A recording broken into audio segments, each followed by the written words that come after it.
front of me I've got Samsung Galaxy Tab S8 Plus. In this video I'll show you how to use Google Assistant on lock screen.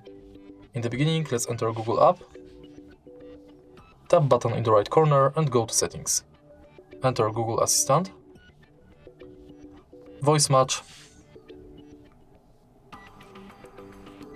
and enable Hey Google.